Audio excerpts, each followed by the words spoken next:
Olá, Bruno e Yara. Hoje a gente Ah, tem aqui uma convidada muito especial, que é a professora Carla Carvalho. A gente já queria conversar com ela há muito tempo e, enfim, que bom que chegou o dia. Bem-vinda, Carla. A professora Carla, ela é professora da UFMG, mestre e doutora em Direito e participa também do Comitê de Ética em Pesquisa da UFMG. E o tema de hoje é exatamente a pesquisa diante de toda essa pandemia que nós estamos vivendo. Então, super bem-vinda, Carla, e que bom que você está aqui conosco. gente, muito obrigada pelo convite. Eu não perco um debate de vocês, já acompanho o trabalho da Fatinha faz tempo. Yara, a gente já teve uma história juntos aí, né? Yara também trabalhando juntos. E o Bruno, a gente tem se aproximado cada vez mais, andamos fazendo bancas difíceis juntos, né, Bruno? Então, eu Sim, estou muito feliz, agradeço muito o convite. Acho que temos aqui um espaço de discussão de excelência e eu fico honrada de participar desse espaço. Coisa boa. Nós também ficamos muito honrados com a sua presença, principalmente porque você está vivenciando esses dias, por esses meses, né, uma intensidade muito grande dessas pesquisas. E exatamente por isso eu acho que é fundamental as pessoas te ouvirem, e também a Yara, né, que trabalhou quantos e quantos anos no Comitê de Ética em Pesquisa da UFOP. Eu acho que vai ser uma dupla ótima, né, Bruno? E nós vamos aqui direcionar esse debate aqui. Hoje o nosso vamos papel vai aprender ser, bastante. vamos aprender bastante Acho que direcionar esse debate. as pessoas nunca ouviram falar tanto de CEP, né? De ética na pesquisa, e a gente tem que explicar, nós que participamos, você também já participou, né, Fatinha?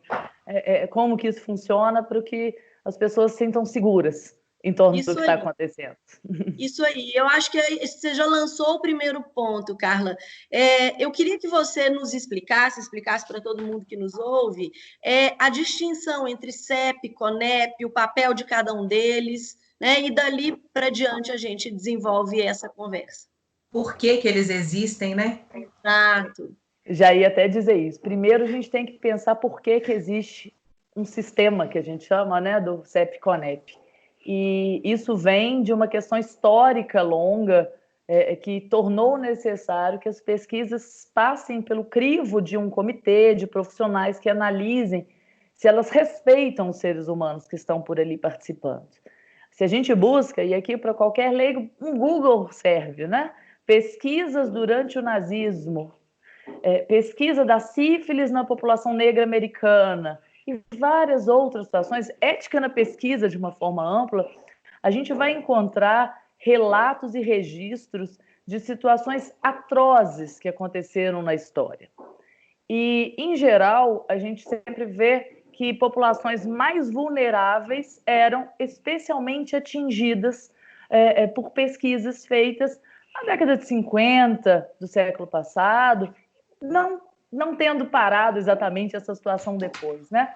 Mas a partir dessas situações mais excepcionais e tristes que a gente viu na história, em que pessoas eram sacrificadas sob uma suposta alegação de que era para o bem comum. Isso sempre existiu e vamos dizer, quem participou de um CEP sabe que isso ainda existe. Quando você vai discutir benefício de se submeter alguém a um risco numa pesquisa, vem lá, é para o bem comum.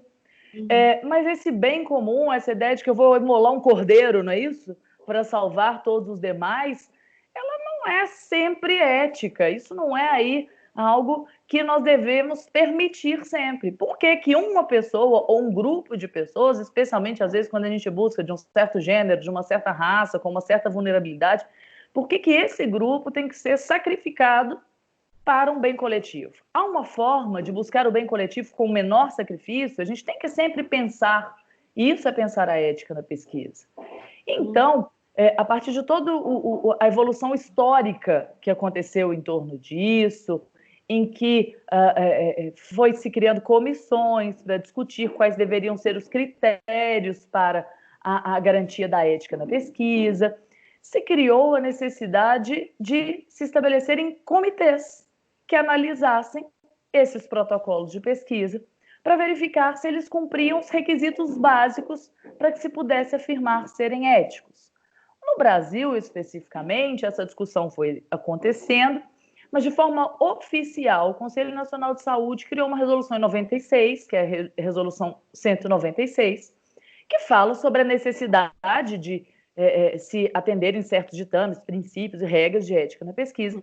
E na Resolução 246 de 1997 se criou o sistema CEP-CONEP, que tem uma atribuição consultiva e também de regulação, porque é ele que vai estabelecer os cânones, os princípios, para que se possa afirmar que uma pesquisa é ética, e é passando pelos seus órgãos que vai ser feita a análise e a aprovação de uma pesquisa do ponto de vista ético.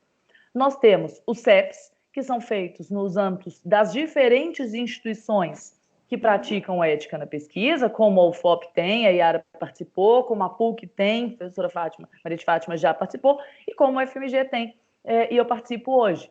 E temos a CONEP, que é o comitê central, por assim dizer, feito lá no âmbito do Conselho Nacional de Saúde, ligado ao Ministério da Saúde. Uhum. É bem interessante, e aí eu não sei se a Yara gostaria de completar, porque uma das coisas que eu acho mais interessantes, se pensar na pesquisa, antes mesmo da gente entrar aí nas pesquisas envolvendo coronavírus, seria, existe já hoje um procedimento estabelecido no âmbito federal, no âmbito estadual, no âmbito institucional, de quais seriam esses passos, de qual seria a composição, por exemplo, dentro das universidades? Quem que vai aprovar uma pesquisa? Como que vai ser a tramitação? Será que a gente consegue mostrar para os nossos ouvintes como que ficaria isso?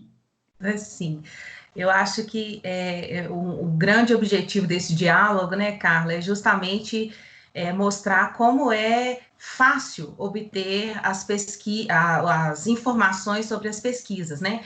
Não só para a população em geral, mas em especial para os próprios pesquisadores, que muitas das vezes nem conhecem, né, como que funciona um trâmite de pesquisa no país, né?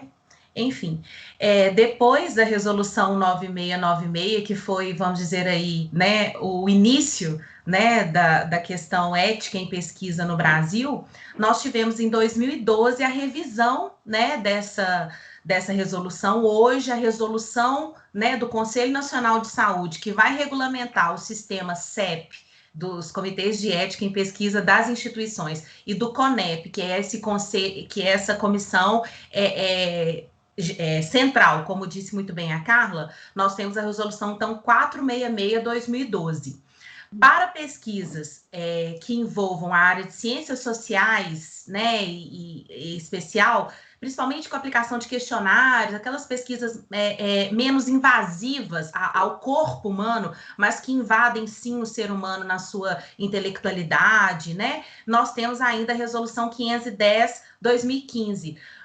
Bruno, nós vamos deixar essas resoluções, o link delas, na nossa descrição do diálogo, acho que é muito importante, né? Para que todo mundo conheça. E lá, essas resoluções, elas trazem o passo a passo, o que tem que ter, o que não tem que ter, como que funciona esse procedimento. E nós também vamos deixar na nossa descrição o link para a Plataforma Brasil, né? A Plataforma Brasil do Ministério da Saúde.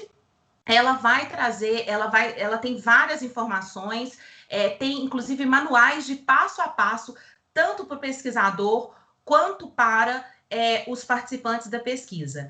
Em geral, o que eu acho mais importante, e até em complemento ao que a Carla acabou de dizer, é que a resolução 466, a 196, ela era baseada muito nos princípios bioéticos do relatório de Belmont, né? E que a resolução 466, ela tentou abarcar, eu acho que de alguma forma conseguiu sim, os princípios da bioética de intervenção já voltados para os direitos humanos, inclusive na América do Sul, né? Então, eu acho que a gente pode seguir daí falando especificamente de casos da Covid no sistema CEP-CONEP. Isso que eu queria levantar, porque, claro, todas as universidades, né, elas sempre tiveram os seus CEPs.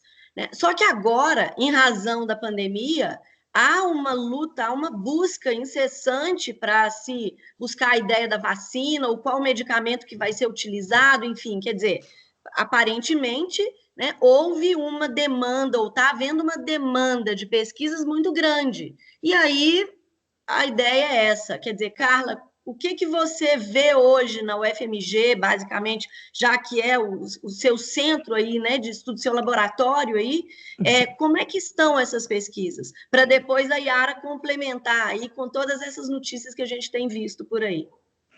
Bom, a gente está vendo um foco na pesquisa, não é isso? Inclusive uma atenção popular para a pesquisa que a gente nunca viu antes.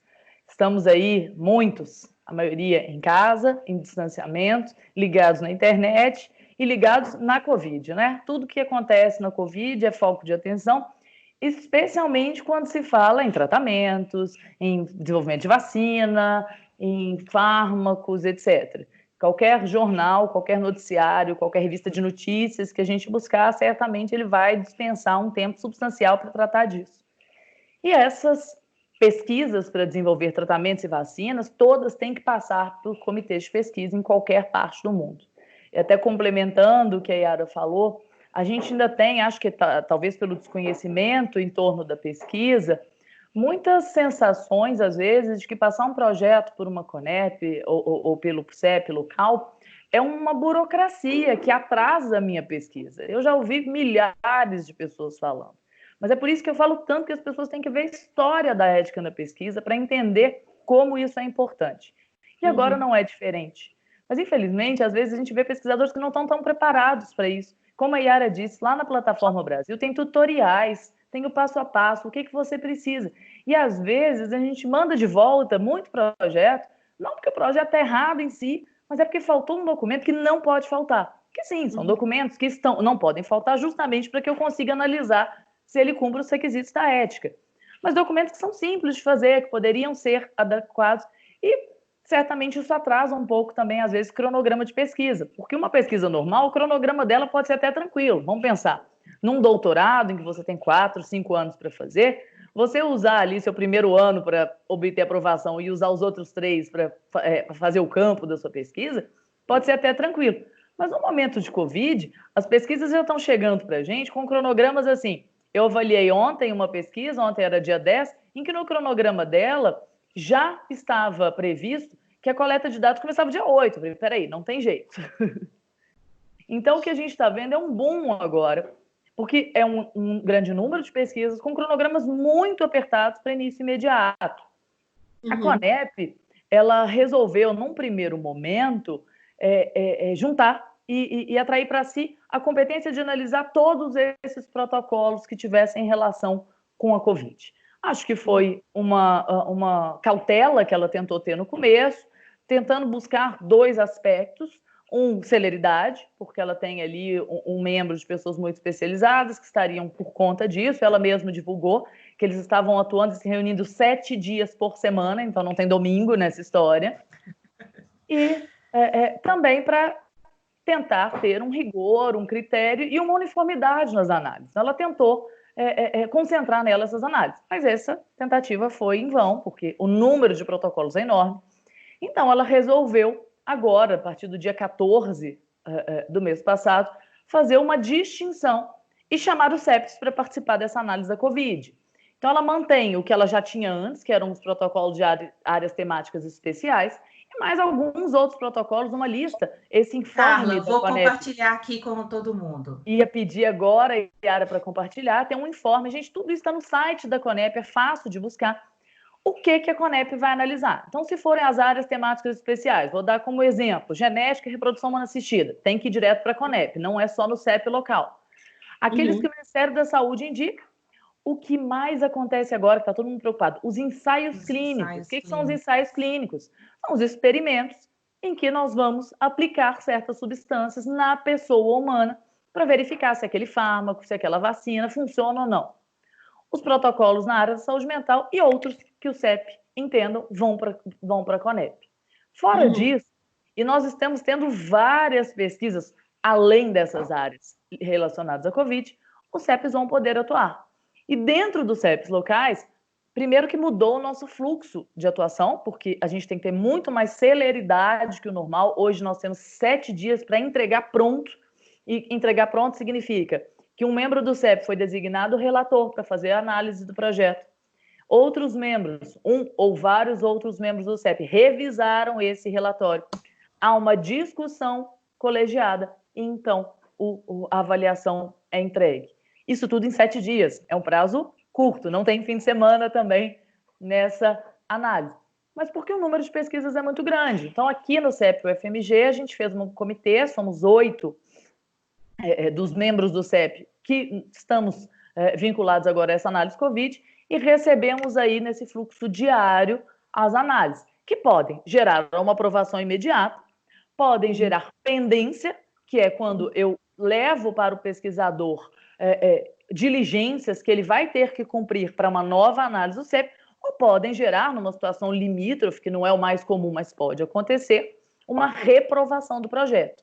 Lembrando que pesquisa que não passou pelo CEP, que foi feita sem aprovação anterior do CEP, porque o CEP não aprova depois que ela foi feita, ele, por indicação das resoluções 466 e 510, o CEP não analisa a pesquisa que já foi feita, ela é reprovada pelo CEP, então, ou se não passou no CEP, ela dificilmente vai ser publicada num periódico de qualidade. Ela não vale, porque ela não é ética. Entrando nessa questão específica do grande número de pesquisas que têm sido submetidas à CONEP, né, é interessante que no último boletim, esse número alcançou 243 protocolos de pesquisa relacionados ao coronavírus. Isso só na CONEP. Exatamente, só a CONEP. Dados do dia 7, ou seja, quinta-feira de semana passada. Sendo que desses 243 protocolos, 42 já são ensaios clínicos, ou seja, que exigem aí um cuidado muito maior, porque já há uma intromissão muito grande, né? E aí eu queria colocar qual seria a responsabilidade tanto da CONEP quanto das instituições que desenvolvem a pesquisa e que pode ou não ter passado pelo CEP, né, a depender aí da data de aprovação do protocolo, como foi explicado pela professora Carla, como que fica a responsabilidade dessas instituições se, durante essa pesquisa, acontecer um dano e aí a gente entra num caso específico, né? Como que fica aquela situação que foi narrada em vários meios de comunicação da Fiocruz Amazonas com a pesquisa da cloroquina, né? Se eu não me engano, não foi nem a hidroxicloroquina, foi a cloroquina, e houve, parece, propositura de ação pelo Ministério Público e uma repercussão muito dura, inclusive, né? Bom, quando a gente analisa um protocolo de pesquisa, uma das partes mais essenciais da análise do sistema CEP-CONEP é sobre os riscos que a pesquisa coloca para os pacientes. E nós somos muito criteriosos, várias vezes a gente devolve o projeto com diligência para dizer, olha, os riscos não estão sendo adequadamente identificados e mensurados. Porque não basta identificar, você tem que identificar, propor estratégias preventivas de mitigação do risco e dizer o que você vai fazer se esse risco se manifestar na prática. O caso da Fiocruz Amazonas, da pesquisa da cloroquina, ele foi uma situação em que o risco aconteceu. Porque, infelizmente, se a gente está falando de seres humanos, nós não estamos falando de ciências exatas, né? Os riscos podem acontecer. E os pesquisadores, eles têm que se responsabilizar integralmente pelos riscos que acontecerem, além de já terem tomado todas as medidas. Primeiro, do ponto de vista do sistema de análise, né, do CEP-COEP, é que essas análises elas nunca tiveram que ser tão rigorosas, o que é uma faca de dois gumes, porque a gente acaba atrasando a pesquisa, porque a gente é rigoroso, a gente manda devolver, quando existe por trás uma pressão para aprovar as pesquisas para que elas sejam feitas. Mas é preciso esse rigor. A CONEP tem que ser muito rigorosa, porque, afinal, ela está tomando para si funções que na prática são dos CEPs. Avaliações que são dos CEPs locais. E a Fatinha já tinha até me trazido esse problema. Quem vai, no fim das contas, arcar com a responsabilidade são as instituições locais. A Conep, ela não... Eu nunca vi, mas, em princípio, a gente não vê responsabilidade da Conep, mas poderia haver por uma negligência, talvez, não é isso? Nessa análise.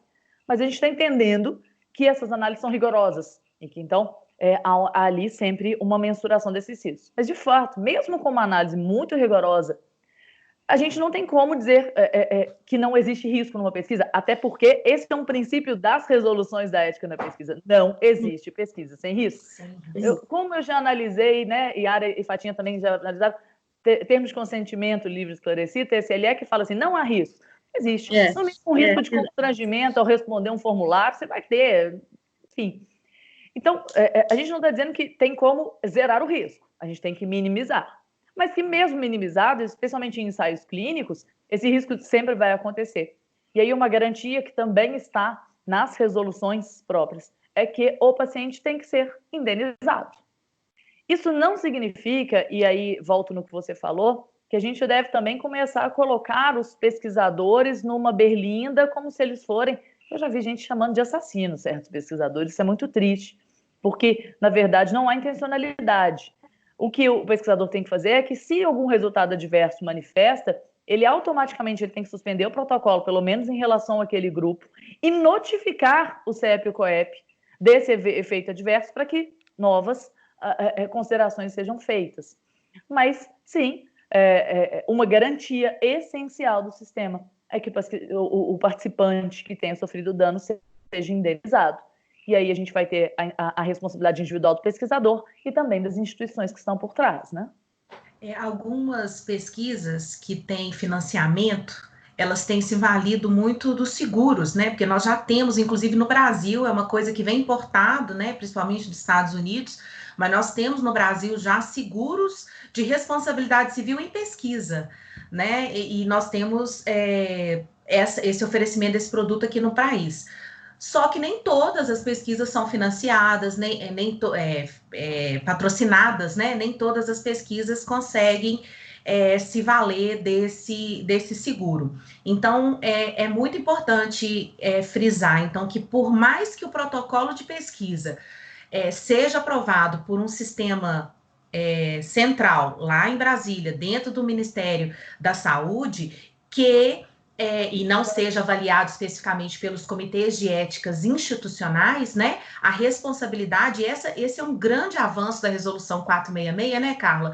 De ter realmente frisado essa responsabilidade em cadeia de todos, por isso que é muito importante que a instituição, ela aprova a realização dessa pesquisa, o pesquisador assume essa responsabilidade num termo de responsabilidade, né? Então, não é nada assim, quando vê, foi responsável. Não, dentro da cadeia do protocolo, né, desses documentos todos necessários, nós temos toda essa assunção de responsabilidade.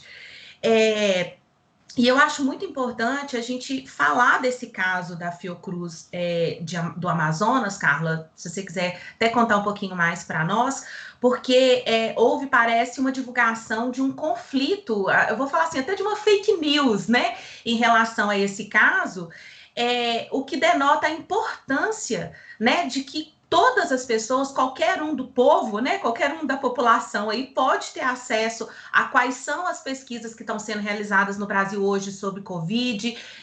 Igual eu já disse, vou repetir, nós vamos deixar o link da Plataforma Brasil na descrição desse vídeo, então você pode acessar, lá tem uma pesquisa de protocolos, tem os boletins informativos, mas eu acho que, para finalizar a nossa conversa, eu acho muito importante a gente dar esse exemplo da Fiocruz do Amazonas e da possível fake news. Inclusive, falaram que a pesquisa iniciou antes de ter da a aprovação na Conep, né? E falaram que fraudaram o número da aprovação da Conep também, Bruno. Foram uma série de mentiras, fake news é uma mentira, não é isso? Que foram disseminadas, não é isso, na sociedade. Eu estava em casa fazendo pareceres do CEP UFMG um dia, e eu recebi uma mensagem de um médico conhecido falando da pesquisa assassina de Amazonas. E eu me assustei muito com aquilo. Poxa, eu como membro do CEP eu me assusto muito com essas coisas. Eu falei, olha, certamente não, a entidade é uma entidade muito séria, essa pesquisa passou pelo sistema CONEP antes. Pesquisas têm riscos e a notícia é que eles suspenderam imediatamente o protocolo diante dos eventos diversos que apareceram, que nem se tem certeza, a gente no direito fala muito de nexo de causalidade, não é isso? Ninguém tem certeza, olhem bem, ao mesmo tempo que já se tem falado de efeitos adversos da cloroquina, já se falavam antes, em relação à retina e ao coração, já se tem falado também que a própria Covid ela gera condições cardíacas especiais. Então, nem se tem certeza se aquilo era decorrente da medicação que estava sendo usada ou da própria doença, né? Eu imagino que não houve nada de irresponsabilidade. Aí a pessoa falou, não, mas eu tenho certeza, porque eles nem foram aprovados pela CONEP. Então, a CONEP não fez essa avaliação, porque o número do protocolo de pesquisa que eles colocam no artigo que eles publicaram com os resultados é falso. Não existe esse número no sistema. E aí é o que eu conto para as pessoas, que essa era uma notícia fácil da gente identificar. Por mais que você não conheça a Plataforma Brasil, e nós vamos aqui divulgar a Plataforma Brasil, que é importante que as pessoas conheçam, não estou em dúvida, quero descobrir, vou à Plataforma Brasil. Agora, para facilitar a vida, ela tem divulgado boletins, eu não vou dizer diários, mas com uma frequência super rápida, falando de quais foram os protocolos, que ela já aprovou, qual era o objeto, qual é o número de pessoas que vão ser submetidas a essa pesquisa e qual é a substância usada. O Diogo falou quantas foram mais recente, o número máximo, Diogo? 200? Bem, Desculpa, Bruno. Eu falei que eram, deixa eu ver aqui... 243. 243 protocolos, exatamente, 42 ensaios clínicos. Bruno, isso realmente no último relatório semanal. Dia 7/3. Essas da Fiocruz, elas estavam por volta das 60, que eu lembro quando eu consultei. E eu fui olhar que, na verdade, foi uma confusão, e as pessoas utilizaram dessa confusão para disseminar uma notícia falsa, que era a Fiocruz Amazonas, ela fez 2 protocolos de pesquisa sobre a cloroquina aprovados na CONEP.